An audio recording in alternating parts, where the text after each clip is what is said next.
days to the voting day. And the second question is about the rampant denominations by the Electoral Commission. What do you make of that? You know, how it is affecting the party? Looks like it's not about to stop. Thank you very much. First and foremost, the Electoral Commission is not independent. The Electoral Commission has descended into the arena. Started with the chairperson of the Electoral Commission coming out to attack our theme of this vote, protest vote, illegally and immorally. That showed that the Electoral Commission chairperson has a side. But again, he has gone ahead to ignore his mandate of being in charge of the election. The Electoral Commission is not in charge of this election. You have seen Museveni's son, Muhoozi, who hates the military, appointing himself as the spokesperson of the Electoral Commission. So just like in 1980,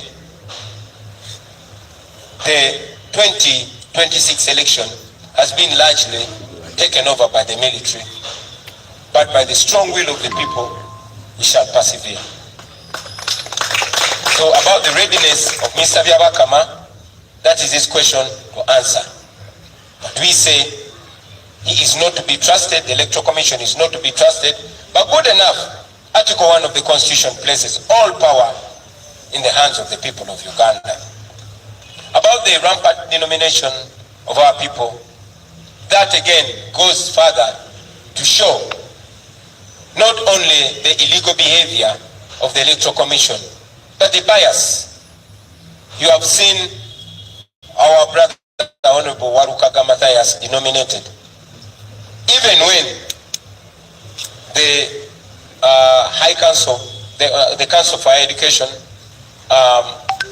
clearly indicated that he possessed the minimum qualification.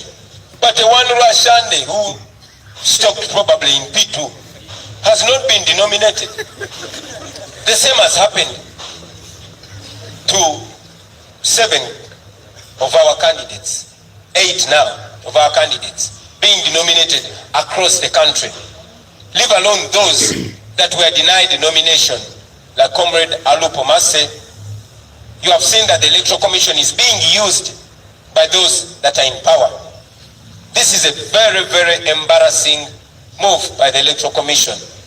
They think they're hurting us, but they're helping us expose themselves. You will notice that the Speaker of Parliament, Anita Among, ensured that the people that were running against her were denied the right to be nominated. The Deputy Speaker of Parliament made sure that those that were running against him are not nominated. The Vice President, same thing. The Prime Minister, same thing. The Finance Minister, Saija, same thing. So, you realize that this is a joke. But I want to assure Ugandans that as soon as we get to a new Uganda, as soon as the rule of law is restored, please wait for those by-elections.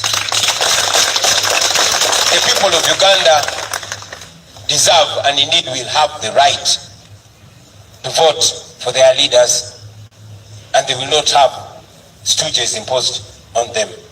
Thank you. Thank you. My name is David from Diamond. I'm asking about water protection.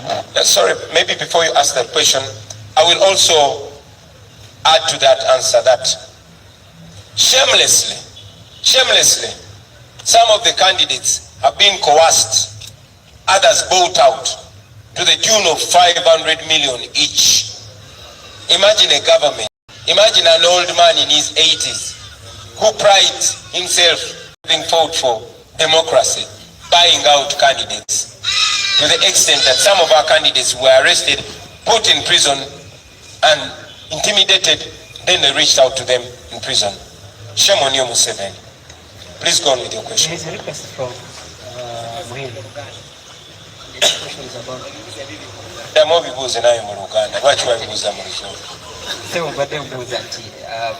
wali akakiiko k'ebyokulonda ka denominated abantu bannakibiina bangi kikyo kyogera kubanga n'olwali waliwo enkana buli lunaku abayibi balinaga then n'ekyokubiri genda assessment y'akakiiko k'ebyokulonda nga tugenda mu kulonda ennaku kati tubalambale nze bannayuganda okuvayo mu bungi balonde olowooza akakiiko kalinze webale nnyo akakiiko k'ebyokulonda ne bwe kandyagadde okubeera redde si ke kali mu mitambo gy'okulonda kuno. Akakiiko k'ebyokulonda bwe bansolo teyina mannya. Mwami Byabakama si yali mitambo gy'okulonda kuno. Mwami Byabakama n'akakiiko ke tebeetengeredde. Ye nga ye already yalaga saidi tulinga abavuganya n'akakiiko k'ebyokulonda ne poliisi n'amagye n'ebitongole byonna mu gavumenti. Mwami Byabakama yasooka kuvaayo n'avumirira eŋŋombo yaffe eya protest vote nga talina tteeka n'erimu lyasonzemu. N'amala n'avaayo mu buswavu bw'ekitalo nga mulamuzi mulamba munnamateeka naye n'agamba ebyamateeka temubigoberera naye temubeerawo temukuma akalulu kamwe. Mwami Byabakama gwe tulumiriza okubba akalulu kamwe. Ate ne mukama we Museveni yavaayoko n'agamba nti twegatta naye ne tubba obululu bwe. Kaakati Mwami Byabakama bw'oba tukulumiriza okubba akalulu nga ne boosi wo yali akulumirizaako, lwaki toyagala bannayuganda bakuma akalulu kaabwe ate nga amateeka bwe gagamba? Gwe nga munnamateeka oyinza otya okugamba abantu nti amateeka temugagoberera justice temujja. Ekyo tekijja kukola, tujja kukuma akalulu kaffe. N'ekirala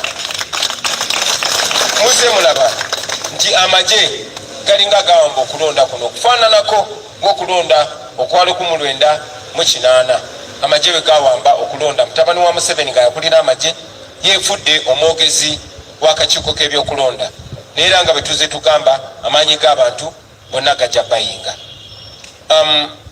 Obuuza ne ku nsonga ey'okujja abakulembeze baffe ne bakandideti baffe abeesimbyewo ku lukalala, ekyo nno kya buswavu.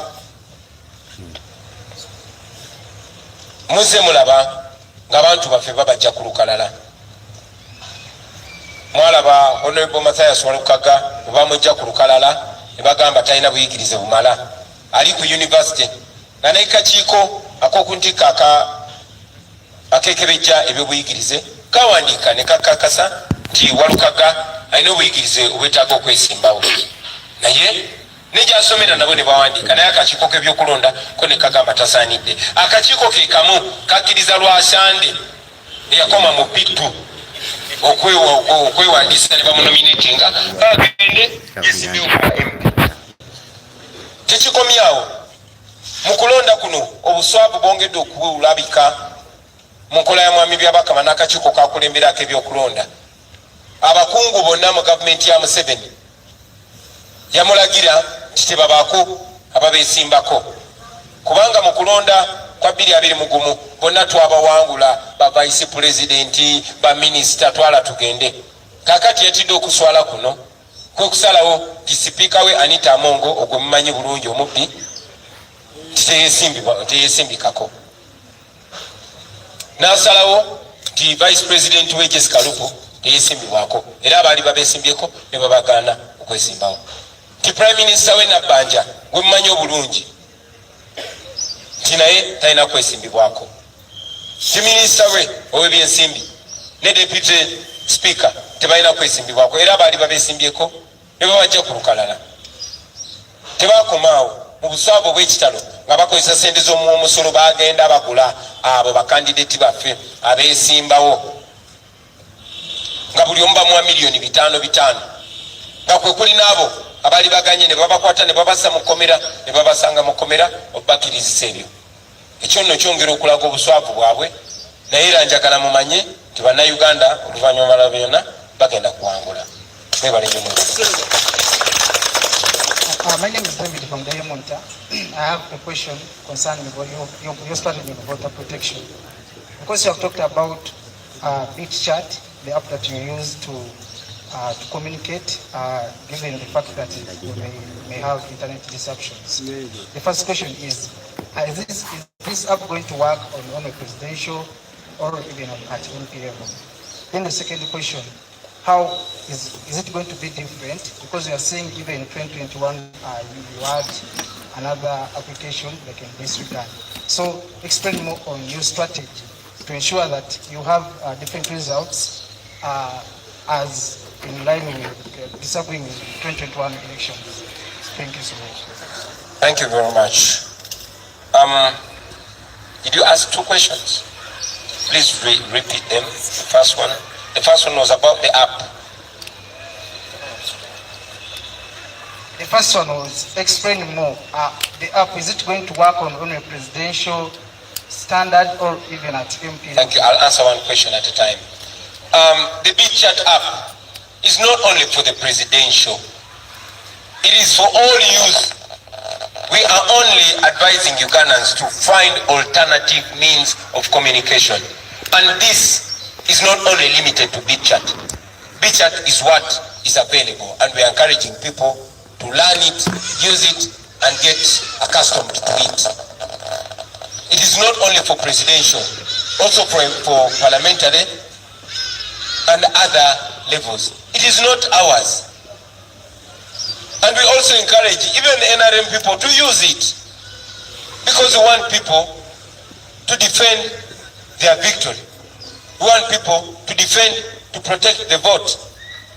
This relates to the idea of people staying and observing the election. It is not only for us in the opposition, but even those in other parties, even NRM, please stay behind and protect your candidates' votes. All we want is a free and fair election. We want transparency. And transparency goes to whoever pursues it. So Beat Chat is not limited only to us or only to the presidential election. It is all across cutting. And your second question, please. The second question was about efficiency, because you are saying in 2021 you had another similar app that you used for voter protection. So how is this one? How is it going to be different from 2021 in regard to efficiency and influence voter number? Results. Thank you very much. We don't own Beat Chat, so it is not us to explain its efficiency. It's an option that we have and we want to use it. But also, talking about 2021 and now, I will remind you that Mandela taught us that in an oppressive system, it is not the oppressed that plan the way forward. Many times, our course of action is decided and determined for us by our oppressors. We probably wouldn't be talking about Beat Chat, but because we know that they might or will cut off the internet, that's why we're trying to find alternatives. We had your vote in 2021 because the regime was only switching off social media and not the entire internet. But in 2021, they were so scared, they switched off the entire internet. Now we are envisioning all scenarios and we're planning for them accordingly. Thank you very much. So, ladies and gentlemen, with those few answers and remarks, I want to take this opportunity on my behalf and on behalf of the National Unity Platform to wish you a Happy New Year 2026 and a Happy New Uganda under the National Unity Platform government. Thank you very much for God and our country.